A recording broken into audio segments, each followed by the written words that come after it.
Panibagong araw, panibagong vlog. Welcome na naman ulit sa ating channel. Huy! Gagawa pala kami ngayon ng pinakbit. Kaya ayan, maagang-maaga si Papa Odo naghiwa-hiwa ng mga gulay, no? Dahil kagabi yan na binili namin at ng isang araw ay may naglako dito sa amin ng kalabasa. Kaya ayun, bumili si Papa Odo ng 2 peraso. Tapos yung mga gulay na iba is nung hapon yan, nung ningil ba kami ba?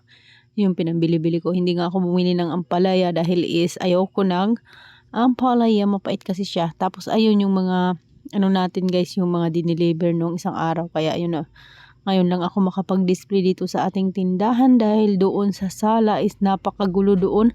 Tapos si Alter naman is dito natulog sa aming tindahan dahil inaantok pa daw siya umagang-umaga. Aga nga namin nagising dahil aalis na naman ulit si Papa Udon, papunta na naman ulit ng Paranas. Tapos update pala doon sa tindahan sa likod na ginagawa na ng mga trabahador dito sa amin. Pangalawang ano na guys, yung unang pala yung haligi yung ginagawa nila, yung unang poste ba ay kabubuhos pa lang nila kanina. Tapos yung pangalawang poste naman ay kanina sila nagbutas doon sa aming likod, dito sa likod ng aming tindahan. Sa sala namin doon sila naghukay, pati doon sa kwarto ni Kuya Dreads. Kaya magulo ngayon yung ating bahay, no? Kasi doon nga ilalagay yung ating tindahan. Doon kami uurong. Hindi muna anuhin yung ating tindahan hanggat hindi sila makakagawa ng tindahan doon sa ating likod bahay. Tapos ayan, dito lang kami sa may tindahan kami naghiwa-hiwa niyan kasi pagdating na nga ni Pansot, siya yung magluluto nito. At dahil wala tayong bantay sa ating tindahan, ako yung magbabantay. Si Papa Udon aalis papunta ng Paranas. Si Pansot naman yung magluluto ng aming mauulam. Kaya tulungan lang talaga pag sa umaga guys, dahil nga marami tayong ginagawa ngayon, no? Nasisingit pa talaga nating mag-video, mag-vlog kasi siyempre trabaho na natin to. Tapos iyan na nga ang update kaninang umaga. Ayan, hindi pa sila nakapagbuhos dyan sa unang poste. Tapos yung pangalawang poste naman ay dito sa may tapos ngayong gabi na meron na silang nagawang butas, no? So ayan yung kanina nga magbuhos na sila yan guys, maghapon na. Tapos mga siguro bukas 4 kasi na poste yung gagawin nila.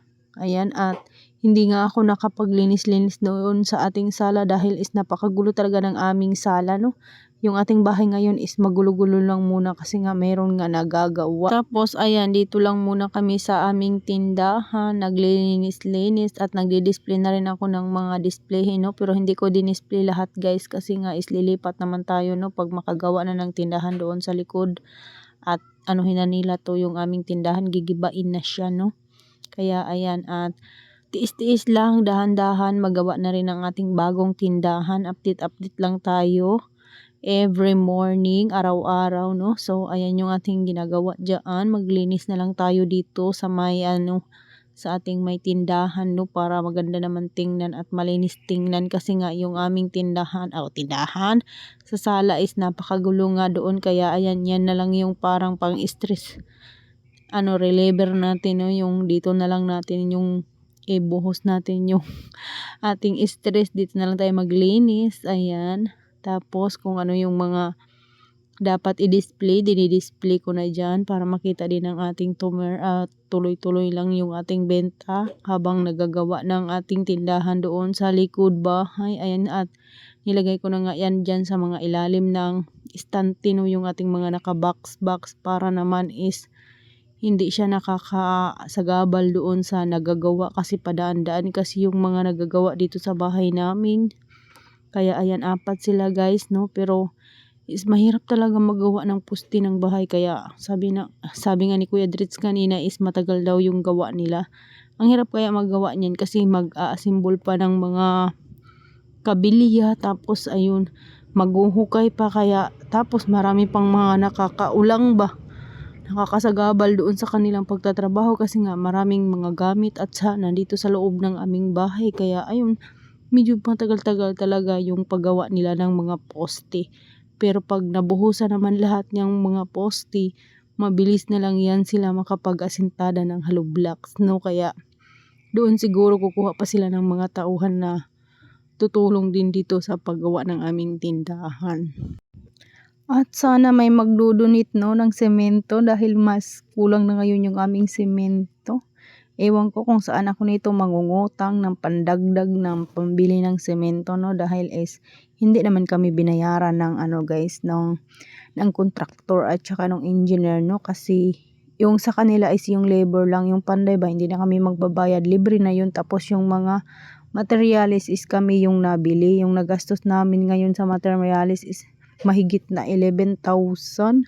Kaya ayan, naghahanap po na tayo ngayon ng pera, no, kung saan tayo makakautang para mapagawa ngayong ating tindahan. Ayan, aking mga paninda. At saka kinagabihan na nga guys, ayan na yung butas, oh. Ayan na yung butas. Tapos doon sa kabila nakapagbuhos na nga sila sa unang poste. Ayan, dyan sa may bintana namin. Kwarto yan ni Kuya Dritz. Ayan, sira na yung kwarto ni Kuya Dritz, no. Ayan na. Diyan na yung mag-umpisa yung ating kalbaryo, char. O siya guys, hanggang dito na lang muna.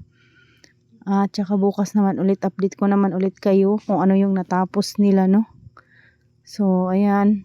Bukas makapagawa na yan sila sa pangalawang poste ng aming bahay. Bahay or tindahan na siya, no.